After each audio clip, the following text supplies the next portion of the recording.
Hello mga ka-crypto, kumusta na ang mga investment ninyo? Iwan ko kung natatandaan nyo itong post ko ito noon 6 days ago about the Ape Swap nung bumagsak ito ng $1. Meron mga ibang ka-crypto naman dyan na nakasali dito noon. Ngayon na bagsakan pa rin ang mga presyo. Akala ko ay babagsak pa ang presyo nito pero na-hold naman niya ang $2 na presyo nito, hindi naman na bumaba. Nakita ko na bumaba ito noon ng 1.5 and then tumaas ulit ng $2. Pero noong hinihintay ko na babagsak ulit ng 1.5 o at least below $2 para bibili ulit ako. Hindi naman na bumagsak. So that means malakas ang community nito. Well, community natin kung kayo ay andito din na naka-stake. Ibig sabihin nito ay walang masyadong nagbebenta.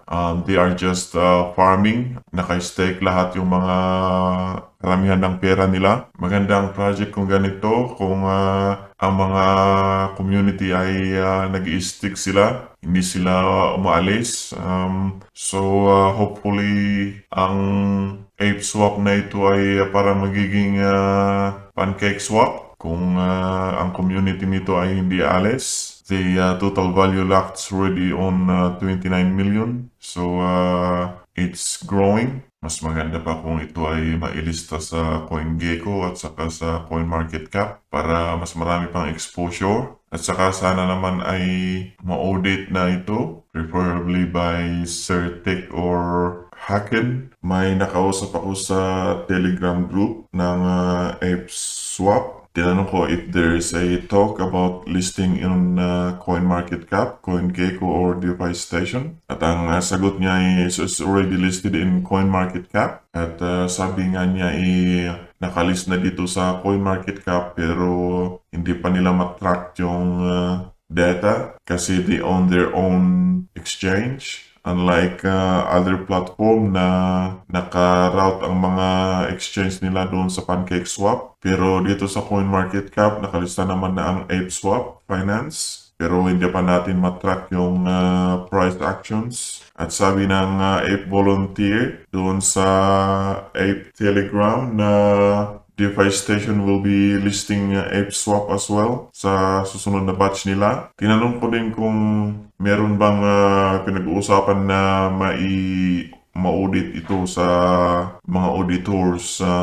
At sabi ng Ape Volunteer na si Biko na yon, nakausap ko sa Telegram, sabi niya is already on Certec and BSC Gems. I did look in Certec at nahanap ko ang ApeSwap Finance which it says onboarding. At saka sabi dito in progress under assessment by experts. So it is being audited by ApeSwap. Tingnan natin kung anong result.